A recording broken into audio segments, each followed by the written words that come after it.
Hello दोस्तों, नमस्कार, जय हिंद। क्या हाल चाल है आपके? तो उम्मीद करता हूँ अच्छे होंगे और स्वागत है आपका अपने YouTube channel Sharma Singh classes के अंदर। दोस्तों, राजस्थान का भूगोल जो है वो चेंज हो चुका है और अब आपको उसके हिसाब से तैयारी करनी पड़ेगी, राजस्थान के भूगोल के हिसाब से। तो क्या चेंजेस हैं, जैसा मैंने आपको कल भी बताया था और आज भी अपने बताएंगे कि क्या क्या चेंजेस उसके अंदर आए हैं और आपको क्या बदलाव यहाँ पे जो है देखने को मिलेगा। ठीक है ना? तो चलिए वीडियो को स्टार्ट करते हैं। वन बाय वन आपको सारी चीज़ें इसमें मैं क्लियर करके बता दूंगा, आपको सारा कुछ पता लग जाएगा कि मैं क्या आपके साथ शेयर करना चाहता हूँ। ठीक है, तो चलिए दोस्तों वीडियो को स्टार्ट करते हैं। सबसे पहले ये बताइए कि आपके पास में ठंड कैसी है। ठीक है, क्योंकि पूरे देश के अंदर अब ठंड की जो लहर है वो काफ़ी तेज़ी पे है, काफ़ी पीक पे है। और आपके पास कैसी है, कहाँ आप रहने वाले हो, मुझे कमेंट करके बताइए। बाकी चलिए स्टार्ट करते हैं। देखिए, यहाँ पे जो मैंने आपको कल बताया था वैसा ही सेम बताया गया है कि 2025 में अब जो भी भर्तियां होगी उसमें नए जिलों से सवाल पूछे जाएंगे। परीक्षार्थी अब 41 जिलों के हिसाब से जीके की तैयारी जो है वो करेंगे। ठीक है, ये अब ऑफिशियली भी अनाउंस हो चुका है। ठीक है, आपके मन में एक डाउट था कि नहीं नहीं ये तो ऐसे ही हो सकता है, अब हमें तैयारी किस हिसाब से करनी पड़ेगी। अभी आप लोग देख सकते हो ऑफिशियली भी अनाउंस हो चुका है कि अब आपको 41 जिलों के हिसाब से जीके की तैयारी करनी पड़ेगी और जीके के अंदर जो है वो नया बदलाव आएगा।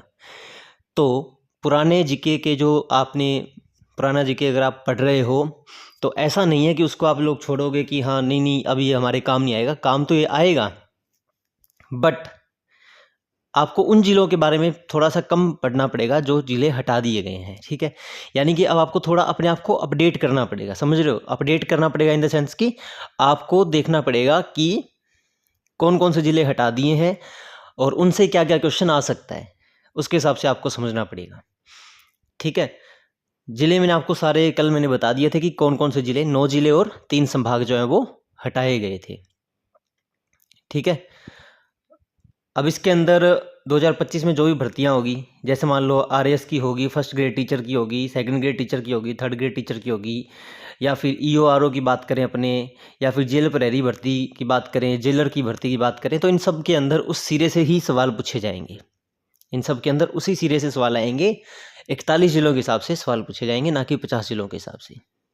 ठीक है ना? जो परीक्षा विशेषज्ञ हैं भैरू सिंह राठौड़ जी, उन्होंने भी विद्यार्थियों के लिए कहा है। उन्होंने कहा है कि नए जिलों को लेकर उदापोह की स्थिति होने के कारण अब तक परीक्षाओं में सवाल नहीं पूछे गए थे। अब स्थिति स्पष्ट हो गई है और नए साल में होने वाली परीक्षाओं के लिए छात्र छात्राएं नए जीके को लेकर के तैयार रहें। क्योंकि अभी तक तो क्या था कि बनेंगे, बने हैं, पिछली सरकार में बने थे, ये है वो है, मतलब 100 चीज़ें थी, लेकिन अब क्लियर हो चुका है। तो अब जो जो ज़िले नए बने हैं उनका भी आपको इतिहास पढ़ना पड़ेगा, उनके बारे में भी आपको डीपली पढ़ना पड़ेगा। वहाँ की कृषि क्षेत्र कौन कौन से हैं, वहाँ की जनसंख्या के बारे में, वहाँ की विधानसभा सीटों के बारे में, इन सब के बारे में आपको पढ़ना पड़ेगा। क्योंकि अभी ऑफिशियली अनाउंस हो चुका है कि 41 ज़िले राजस्थान के अंदर हैं। आई बात समझ में? नदियों के प्रवाह की अगर अपने बात करें तो नदियों का प्रवाह भी चेंज हुआ है जीके के हिसाब से।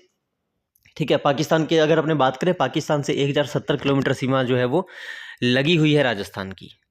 ठीक है, अब एक बढ़िया सा क्वेश्चन मैं आपको बताता हूँ।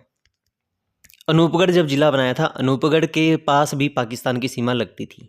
ठीक है, जो लोग अनूपगढ़ से होंगे, जो वीडियो देख रहे हैं, उन्हें पता भी होगा। अब अनूपगढ़ को हटा दिया गया है, तो अब 1070 किलोमीटर जो सीमा है वो कहाँ कहाँ से होकर के गुजर रही है? वो श्री गंगानगर, बीकानेर, फलोदी, जोधपुर, जैसलमेर और बाड़मेर, इन जगहों से होकर के गुजर रही है। तो एक क्वेश्चन ये इंपॉर्टेंट तैयार होता है। ठीक है, और फलोदी को कब बनाया गया था नया जिला? अगस्त 2023 के अंदर बनाया गया था। कब बनाया गया था? अगस्त 2023 के अंदर बनाया गया था। ठीक है, बात करें नदियों की, तो नदियों के हिसाब से भी उसकी भौगोलिक दशा जो है वो राजस्थान में नक्शे की अगर आप देखोगे तो वो चेंज हो चुकी है।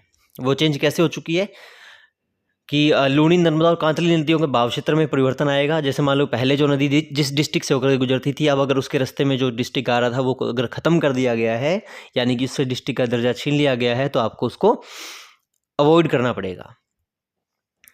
आई बात समझ में?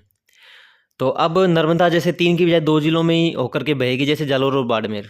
ठीक है, उसी तरह से कांतली नदी का अगर अपने बात करें तो नीम का थाना से लेकर के वापस बदल करके सिक्कर हो गया, क्योंकि नीम का थाना हटा दिया गया है। तो अब सिक्कर वहाँ पे अब अपने काउंट करेंगे कि सिक्कर से हो रही है। अब ध्यान से सुनने वाली बात अब आई है, इंपॉर्टेंट बात, इसको स्टार मार्क कर लो। अगर आपके जीके में सवाल आता है, जैसे मान लो नर्मदा नदी का आ गया और आपने वहाँ पे टिक कर दिया नीम का थाना, हमने पढ़ा हुआ है जी नीम का थाना, तो वो गलत माना जाएगा। फिर आप ये बोर्ड पे आपत्ति दर्ज मत करना कि ये गलत क्यों किया, क्योंकि बोर्ड ने साफ साफ कह दिया है कि जो जिला है उसके हिसाब से तैयारी करो। तो आपको उसमें अगर आपको नीम का थाना भी ऑप्शन दिखे और आपको सिक्कर भी ऑप्शन दिखे तो आपको सिक्कर पे टिक करना है, ना कि नीम का थाना के अंदर। आई बात समझ में? ये बात क्लियरली समझ लो। हो सकता है अभी आपको ये बातें मजाक लग रही हो, लेकिन जब आपका एग्जाम होगा ना और तब जब फटाफट ऐसे क्वेश्चन पूछे जाएंगे तुम्हारे को कंफ्यूज करने वाले, तब तुम्हें पता लगेगा। ठीक है ना? तो पहले ही बेटर ये है कि पहले ही इसके लिए तैयार रहो।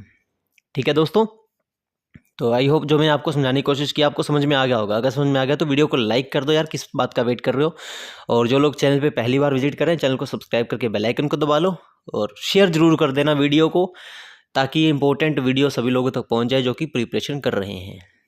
ठीक है, और अपना प्यारा सा कमेंट मुझे ज़रूर कीजिएगा, आपके कमेंट से ही मुझे मोटिवेशन मिलता है। बाकी अपने मिलेंगे अगली वीडियो में, तब तक के लिए बाय बाय, टेक केयर, जय हिंद, जय भारत, लव यू ऑल।